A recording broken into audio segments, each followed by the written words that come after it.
Madrid fans, please come to the forefront. Have a seat. I need to tell you something. I need to break it to you. You're not winning the Champions League. You're not winning the Champions League. I'm sorry to break it to you this way, but you're not winning it. At least not playing like this. Final score at the Santiago Bernabeu, Real Madrid 2, Marseille 1. And this was a good game. I'm not going to lie. I thoroughly enjoyed it. Minus the updates that I kept getting during the game of the Juventus Dortmund game. And I'm trying to think now, should I have watched that game? But anyway, this was a good game, a very entertaining game. And I was just having a look at the stats, right? And I can't believe that this is what happened. I mean, I can believe it because I've watched it. Forget the possession, because it says here that Marseille had more possession than Real Madrid. But that's not really of importance to me. Real Madrid had 28 total shots against Marseille's 15. Real Madrid had 15 of the 28 shots on target against Marseille's 5. Now let me break it down to you a bit more. In the first half, Real Madrid had a total of 18 shots against Marseille's 8, and Real Madrid had 11 of those 18 shots on target against Marseille's 3. So that probably tells you the story of how the first half went. And I'm talking about, not even, forget the first half, the first 10 minutes were action loaded. So many chances. Mbappe taking shots, Rodrigo taking shots, I think Arda Guler taking shots, Mastantuono taking shots. It was absolutely mental. But against the run of play, it was Marseille that actually opened up the score. Arda Guler gets caught out by Mason Greenwood. Mason Greenwood is up against 2-3 defenders, I think. Timothy Weah had done the overlap round the back of Mason Greenwood on this right-hand side. Mason Greenwood slides the ball over to Timothy Weah. He finishes it off and it's 1-0. And I won't lie, that was a great move by Marseille. But then Marseille's inexperience, maybe you could say, and their absence of being in the Champions League, which kind of proved as well, you could see it. It showed. Geoffrey Kondogbia, with all the experience that he's got, with all the years that he's been playing professional football, goes and makes the most stupid mistake in the box. I mean, how do you stick your leg out like that? And of course, Rodrigo is going to take that and say, thank you very much. Penalty for Real Madrid. Kylian Mbappé steps up to make it 1-1. And in the meantime, more things happened towards the end of the second half. Real Madrid got a red card, and the red card was deserved in my opinion. Yes, the Marseille goalkeeper adds a bit more, maybe too much theatrics, but you don't do that, man. You don't do that. Carvajal is someone who's meant to be, again, extremely experienced. He's been in the game for God knows how long. You know exactly that what you did is going to be taken to VAR, and from the moment they just see you doing the gesture of you headbutting, it doesn't necessarily have to be a full-on headbutt, but from the moment you just do the gesture, you know it's curtains, man, and you're going to receive a red card. And to make matters worse, Trent Alexander-Arnold had left the pitch in the first half, early into the first half, due to a hamstring injury. Now, we don't quite know how long he's going to be out for, but it's not looking good for Real Madrid. Trent out with an injury. Carvajal is out with a red card, straight red card, not even a second yellow. So that means for the next games that Real Madrid are going to be without their 2 recognized fullbacks. So it's probably going to look like they're going to have to drop Valverde back at the right back position, put someone else in midfield, and they're going to have to shuffle the pack. But let me go back to the point that I made at the beginning of this video.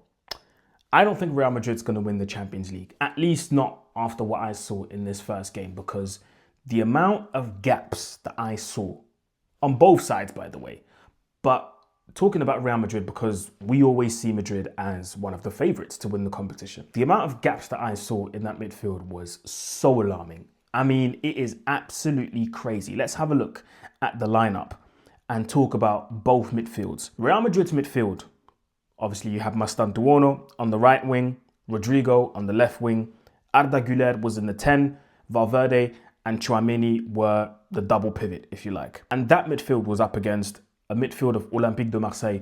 Again, no disrespect, of O'Reilly, Matthew O'Reilly, who's on loan from Brighton, by the way. Yeah, let's just get it out there. Pierre-Emile Højbjerg, who's 30 years of age now, and Geoffrey Kondogbia, who's been around for God knows how long. He's 32 years of age. For those who don't know Geoffrey Kondogbia, he's been around for as long as I can remember. He's been around since probably, for those who remember, in 2011, the Under-20 World Cup that happened in Turkey, where France played a double pivot of Pogba and Geoffrey Kondogbia. That's how long he's been around in the game. And for that midfield to go to the Santiago Bernabeu and, I'm not going to say rip that midfield to shreds, but the gaps that they kept finding in that Madrid midfield is so alarming. And I mean so alarming. If Olympique de Marseille can do this, what do you think other teams can do when they go to the Santiago Bernabeu? And you know what makes things worse? This is not the first time I've seen this. I've seen this last season. Stuttgart, VfB Stuttgart, went to the Santiago Bernabeu with Angelo Stiller, who at the time was quite unknown to the public in Europe. And they bossed that midfield. Again, they found gaps, but Madrid got away with it. Dortmund went over there, found gaps. Madrid got away with it. Listen, these are warnings that Madrid are getting. These are warnings that Madrid are getting from teams. And looking at their schedule, who is Madrid playing that could go there and cause them problems? Juventus is going there soon. I'm looking at other people. Liverpool. Could you imagine that Liverpool midfield up against that Madrid midfield, leaving gaps like that? Manchester City. Listen, Madrid and Xabi Alonso need to find solutions. And not just the midfield, at the back as well. The amount of times that I saw combinations from Marseille playing out from the back with ease, beating Madrid's press and just having acres of space on the right-hand side, on the left-hand side. Mason Greenwood being able to do whatever he wants on that wing. Didn't even have to be at his best today. We all know what a fully fit, at his best, Mason Greenwood looks like. On the left-hand side, Timothy Weah causing absolute havoc. I don't know. I really don't know what to tell you. But what I can tell you, even though Marseille looked absolutely chaotic, and at times, I'm not going to lie to you people, it reminded me of, it looked like I was watching Brighton under De Zerbi. That's what it looked like. Because the chaos, but the beauty in the chaos that we all know a team playing in De Zerbi's system can cause, it was just there to see. It was there to see. Marseille went there and they were brave, I have to say. They were extremely brave. Yes, they lost today against the 10-man Real Madrid, so they'll have to look themselves in the mirror and say, maybe we should have walked away with at least a point from this game.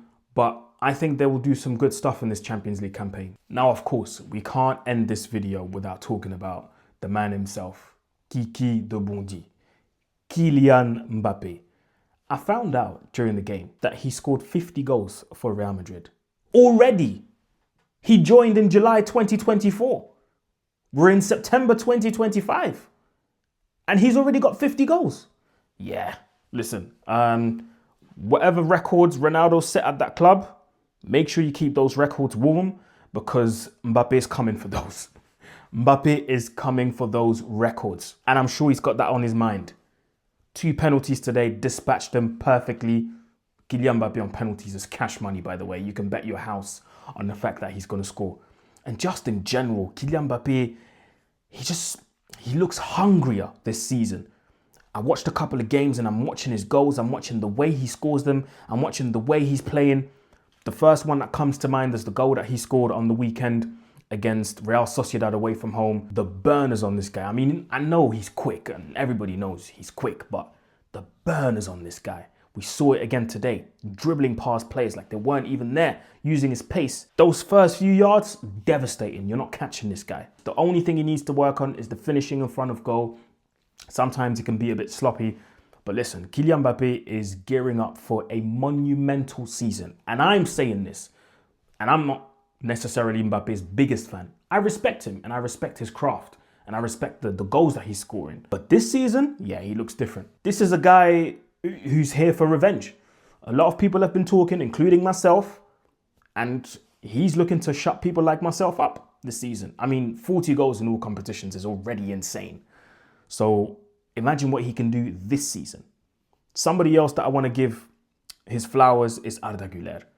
One thing that Xabi Alonso understood, and I said this during the Club World Cup, Xabi Alonso understood that this kid needs to be given the keys. and he's got the keys to that midfield now. Now that Modric is gone, now that there's no more Toni Kroos, and I know he left earlier, he's got the keys to that midfield. That is his midfield. And I love the fact that he's getting a lot of freedom. I love the fact that he's getting a lot of trust and confidence to be able to express himself.